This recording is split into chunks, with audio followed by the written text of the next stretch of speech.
Well,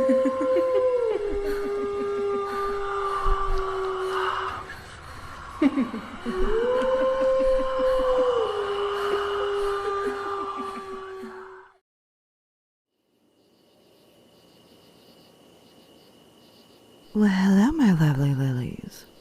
I've been searching the internet for true Native American ghost stories, and the other day I was sent not one, but 3 viewer submissions, true Native American ghost stories. So sit back and enjoy.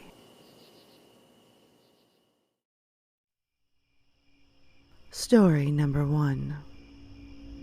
On a sunny August afternoon on the Pine Ridge Reservation, I stood on the side of my mother's house and looked briefly to the east. My mom and I had just finished prepping some offerings on our front porch, and I had gone around to the east side of the house to return some of the materials to the ground. The August grass in the field was high, yellowing and drying out. A movement in my peripheral vision caused me to look toward the field. Normally, the field was empty, except for visitors coming up the dirt road that stretched a few hundred feet from the house to a gravel road that ran north and south. In the field, about halfway between the house and the gravel road, walking to the south, was a black-clothed guy whose slightly forward-leaning walk caused his hair to hang in front of his face. I could only see him from the waist up, since the high grass had hit his legs. After watching him for a few seconds, I briefly looked down to pour out the last of the offerings. When I looked toward the field again, he was gone. I stood there for a while before walking out into the field. Thinking I had alarmed him by staring, I wanted to tell him it was okay to walk through the field, and there was no need to hide. Walking into the grass, I noticed it was barely to my knees, and not waist high. I could also see through the grass for quite a ways, and after searching through the field for a long time, I realized there was no one in it. On that quiet, bright afternoon, a visitor had come, only noticed as he was leaving when the last of the offerings went back to the earth.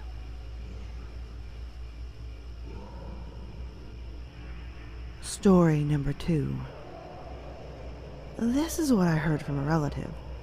The elder, who lived alone a few miles away, started recording traditional songs on a cassette recorder. It was his way of practicing, and also saving some songs he happened to remember at the time. From time to time, he would replay the songs on the cassette for others or just as a reminder to himself. One morning, the elder decided to listen to a song he had sang the previous night. He took the cassette recorder he had placed beside his bed and started listening to the recording. He realized he never hit the stop button, only because he could hear himself moving around after singing. Eventually, he could hear himself lying down and breathing heavily in his sleep. As he was about to turn off the tape, the elder heard another sound. It sounded like distant creaking in the house. The creaking then turned into barely audible footsteps. The footsteps got louder, as if they were closing in on the elder's bed. The footsteps stopped, and there was only the sound of the elder's light breathing, which began to sound louder. As the breathing began to get louder, it seemed to be coming from whatever had walked into the room. The breathing switched, inhaling and exhaling in an opposite rhythm of the elder's. The breathing got louder until it sounded to be directly into the speaker of the cassette recorder. Then there was a low, long growl, followed by a laugh. The footsteps began again, going from loud to soft, and finally becoming inaudible. There was only the sound of the elder, sleeping and breathing softly in the night.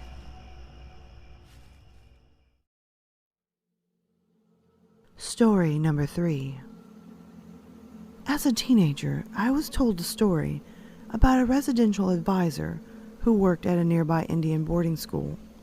The RA was working the night shifts during a school break period. There was no students on campus, so he didn't have much to do, except sit on the bottom floor of one of the dorms and read. It was in the middle of the night when he heard footsteps going down the hallway on the floor above him. Surprised, the RA figured someone must have somehow climbed into the second floor window. So he ran up the stairs to catch the intruder. Walking into the second floor hallway, the RA turned on the lights and began going from room to room, searching under the beds and closets. At the last room, he was certain he would find someone. But the room was empty too. Puzzled, he stepped out into the hallway. It was then the lights to the second floor went out. Startled, he stood there in the dark for a few seconds. Down the hallway, a light from one of the middle rooms came on. As he stood at the end of the darkened hallway, staring at the light coming from the middle room, a woman's voice came out of the room, singing a soft song. He told people it was the most beautiful song he had ever heard. Even if he could not make out the language it was being sung in, he began walking toward the room, as if he was in a dream in which he could not control his own body. Looking into the room, he saw a woman standing there, her back to him. She was wearing a long white dress, her long black hair flowing down past her waist, as she gently rocked from side to side, singing. It was a few moments later before he noticed the woman was singing to something standing right in front of her. What she was singing to was a large, shadow black figure. The figure extended both arms and said, "Come with us." The man wanted to run, but couldn't move. Barely able to whisper, he closed his eyes and began singing an old prayer song. The stronger his voice became, the softer the woman's voice went, until she was silent. Opening his eyes, he saw the room was lit for a moment, completely empty. The room then went dark, and the second floor lights came back on. The man went downstairs, out the door, jumped in his car, and left for good.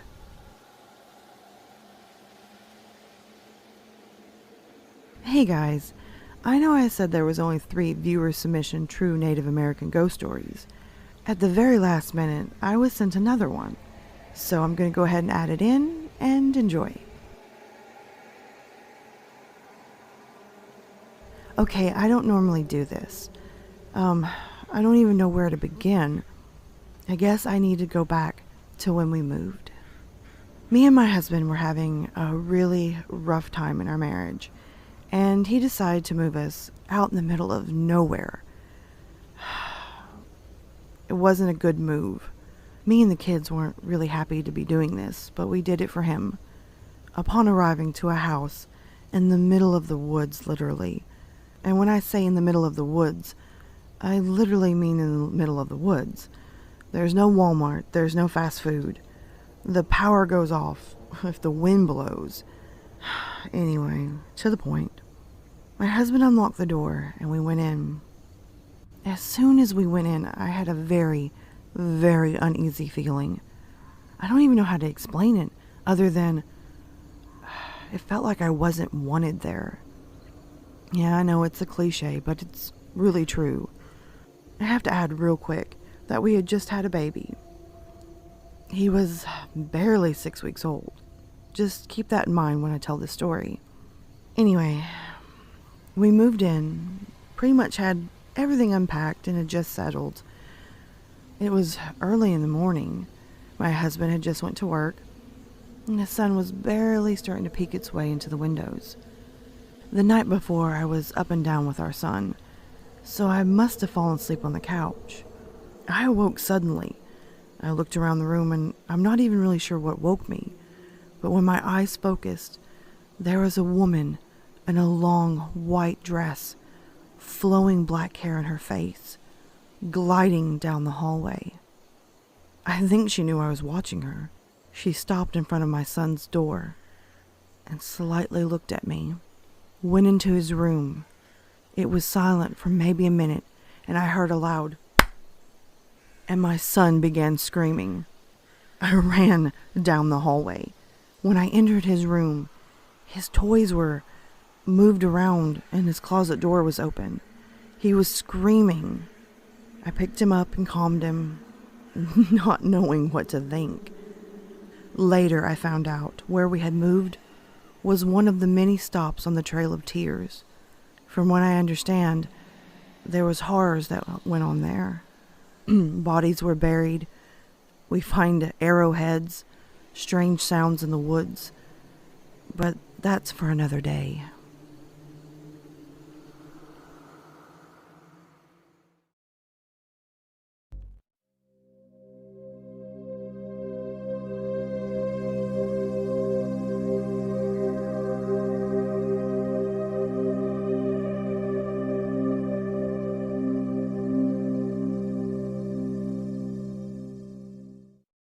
Alright, my lovely lilies, thank you so much for watching the new video. If you can, hit that subscribe and like button, comment below and tell me your thoughts. Also, don't forget to tap the little notification bell so you're always in the know on this channel. As well, guys, you can always find me on Twitter, Instagram, Snapchat, and always you can hit me up in my emails. Feel free to send me your stories, whether they're fiction or totally true. I'm always up for some great stories. And oh, by the way, until next time, sweet dreams.